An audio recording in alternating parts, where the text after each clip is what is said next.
আজকে ব্লগের শুরুতে চণ্ডী মেলায় গেছিলাম।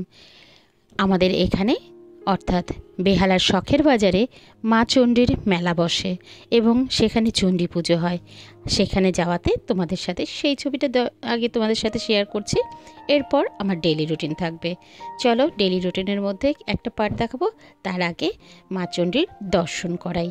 এই যে আমাদের এখানে বিগত অনেক বছর ধরে মা চণ্ডীর পুজো হয় এবং প্রত্যেক বছরই আমি এখানে আসি মায়ের দর্শন করতে।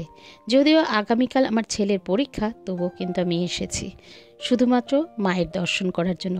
হ্যাঁ, এর উদ্যোক্তা হলেন আমার স্বামী, আমার হাজব্যান্ড, ওর উদ্যোগেই এখানে আসা। চলো কেমন লাগলো সবটা বলো কমেন্টের মাধ্যমে।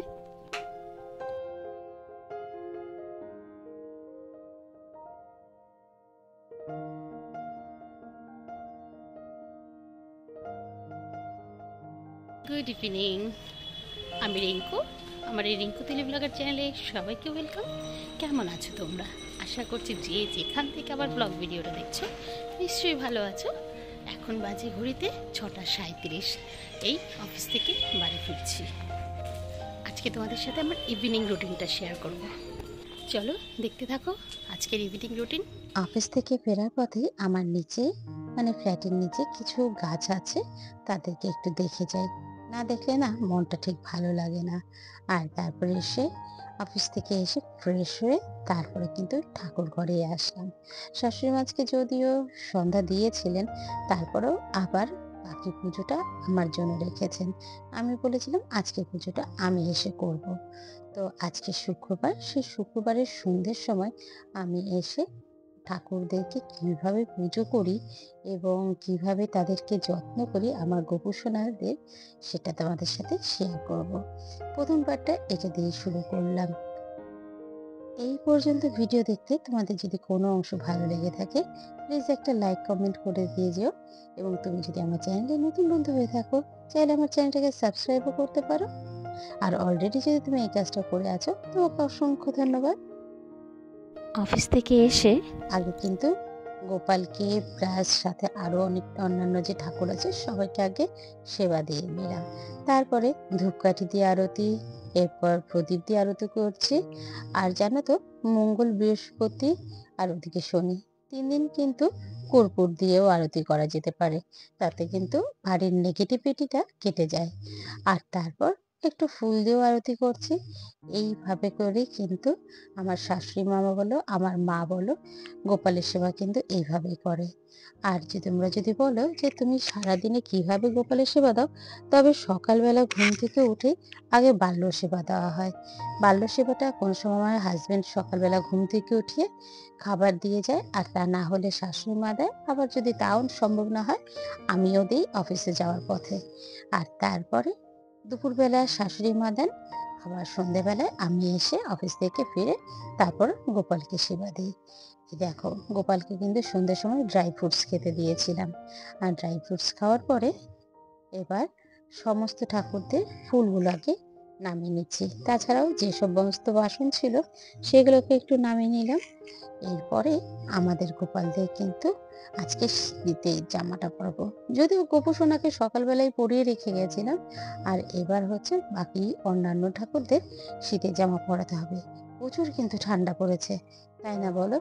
আমাদের এখানে কিন্তু খুব ঠান্ডা, যদিও আমার ঘরটায়, স্পেশালি আমি যে অংশটায় থাকি, সেখানটায় সারাদিনের রোদ পড়াতে একটু তুলনামূলক ঠান্ডাটা কম। তো যেমন আমি এখন একটা পাতলা চাদর পরে তোমাদের সাথে ভয়েস ওভার করছি।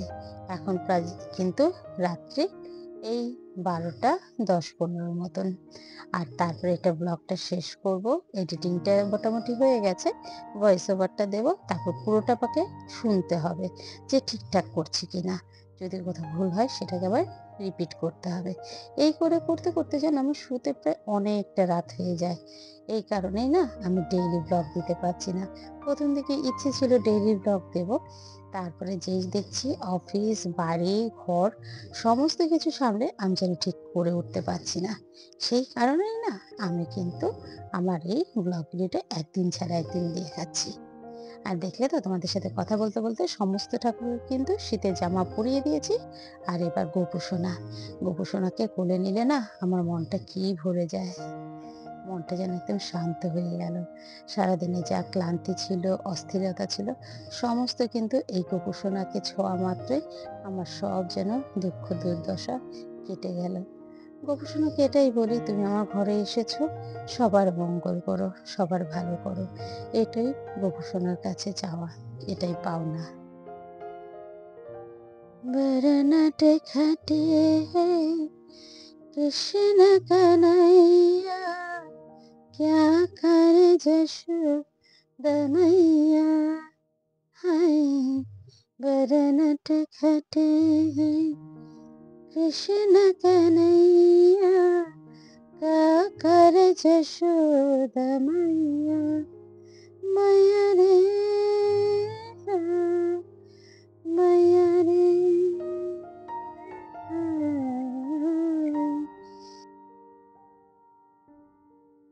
গান করতে করতে অনেকটা কাজই কিন্তু করে ফেলেছি। আমার বাড়িতে বর্তমানে এখন ৩টে ঠাকুর, গোপাল ঠাকুর। একটা হচ্ছে আমার ননদের বাড়ির গোপাল ঠাকুর, ওর বাড়িতে একটু প্রবলেম চলছিল, মানে অসুজের মতন পড়েছিল। তো সেই সময় আমাদের বাড়িতে ওর গোপালটা চলে এসেছে আমাদের বাড়িতে ঘুরতে। তারপরে আমাদের নিজের গোপাল, আর এছাড়াও একটা নীলের ছোটবেলাকার গোপাল আছে। টোটাল ৩টে গোপাল কিন্তু আজকে আমার আসনে শুয়ে আছে।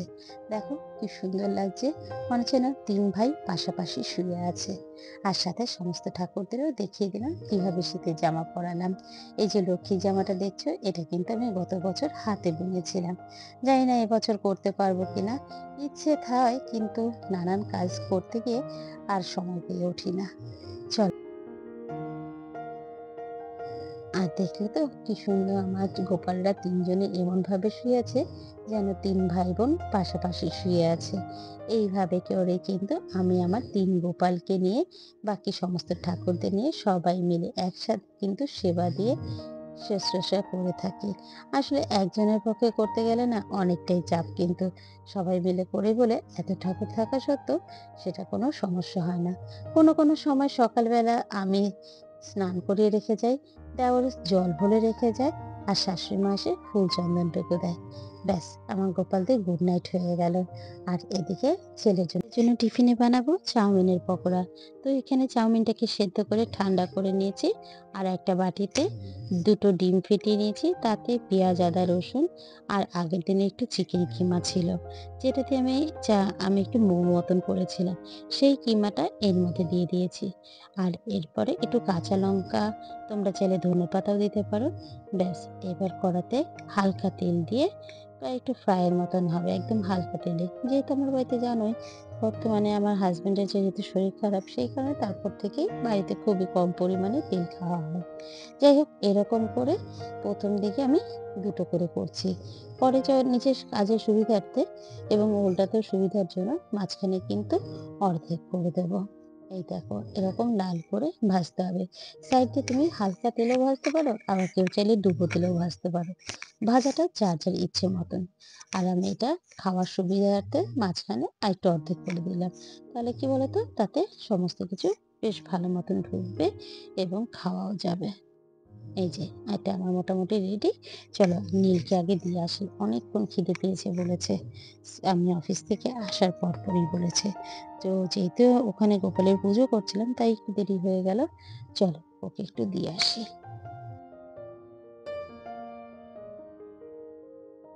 এইসব খাবার সন্ধ্যের সময় পেলে আমার ছেলের আর কোনো কথা নেই। সন্ধ্যেই কেন, রাত্রেই কেন, যে এখন যখনই ওকে দেবে ও বেশ তৃপ্তি করে খাবে। আর তারপরে ওর কিন্তু মাধ্যমিকের টেস্ট পরীক্ষা, অর্থাৎ আইসিএসসি বোর্ডে প্রি বোর্ড এক্সাম চলছে। ব্যাস, আরও কিছু সবার জন্য করছি, যেখানে হাজবেন্ডও খাবে, ইভেন দেওর এসেছে, দেওরও খাবে। তো আরও বেশ কিছু করে নিয়ে এরপরে কিছুক্ষণ অফ ক্যামেরায় ঘরের আরো কিছু কাজকর্ম করলাম। যেমন ধরো বিছানার জামা কাপড় তোলা, বিছানাটাকে গোছানো, নিজের অফিসের বিভিন্ন বক্স টক্স থাকে সেগুলো বের করে পরিষ্কার করা দেওয়া। আর তারপরে রাতে রুটি হবে। বেশি রুটি করব না, মোটামুটি ৪-৫খানা করব। আর ভাতও অলরেডি হয়ে গেছে। আর এই যে রুটি বেলা হয়ে গেছে। বসিয়ে এলাম। এদিকে পলি মাছের ঝোল হয়েছে আজকে, আলু বেগুন বড়ি দিয়ে এবং ফুলকপি সিম দিয়ে। এই মোটামুটি ফুলকপির ঝোল। এদিকে ভাত হয়ে গেছে, এই যে এই মোটামুটি ভাত হয়ে গেছে। হাজবেন্ডের জন্য আছে ডিমের ঝোল, এটা যদিও সকালবেলায় করেছি।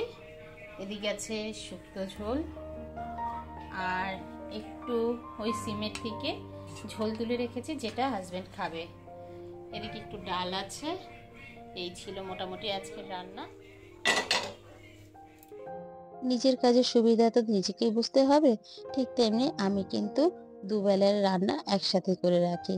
অর্থাৎ বিভিন্ন তরকারি বলো বা বেগুন পোড়াই বলো, যাই করি না কেন আমি দিনের বেলায় করে রাখি, আর রাতের বেলা শুধু ভাত আর রুটিটাই হয়। এই দুটো করি। আর ওদিকে দেখেছো, ছেলেটা আমার পরীক্ষা চলছে, এদিকে আমি উঠে এসেছি দেখে আমার পাশে পাশে উঠে এসে ও ক্রিকেট খেলছে, ক্রিকেট প্র্যাকটিস করছে। শূন্যে বল ছুঁড়ে শূন্যে ব্যাট ছুঁড়ে এইভাবে করে খেলছে। চলো, এই দেখো আমার রুটিগুলো কিন্তু বেশ বড় বড় করে ফুলেছে। রুটিগুলো ভাজা হলেই না সবাইকে এবার খেতে বসিয়ে দেবো। এই খাওয়া দাওয়া সারতে সারতে না 10টা বেজে যায়। তারপরে তো বাসন মাজা থাকে, এটা ওটা কাজ থাকে। আবার যদি আমার এডিটিং এর কাজ পড়ে যায় তাহলে তো আমাকে দেখতেই হবে না, 1টা 2টোর আগে কিছুতেই শুতে পারবো না। যাই হোক, আমার সবকটাই রুটি হয়ে গেছে।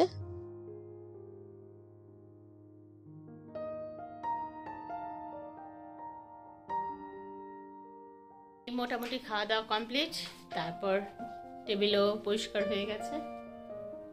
দাঁড়াও, ব্যাক ক্যামেরায় টেবিল আমার পুরো পরিষ্কার, এই যে। আর এদিকে রান্নাঘরও একদম পরিষ্কার করে রেখেছি।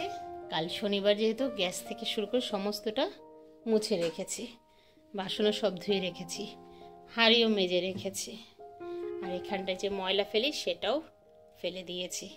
এইভাবে করে আমি আমার রান্নাঘরটাকে পরিষ্কার রাখি। এই ছিল আমার সন্ধেবেলার রুটিন, যেটা তোমাদের সাথে শেয়ার করলাম। অফিস থেকে এসে এই কাজগুলো করলাম। চলো, আজকের মতন ব্লগটা এখানেই শেষ করছি। কেমন লাগলো ছোট্ট একটা কমেন্ট করে জানিও। চলো, tata, good night, have a sweet.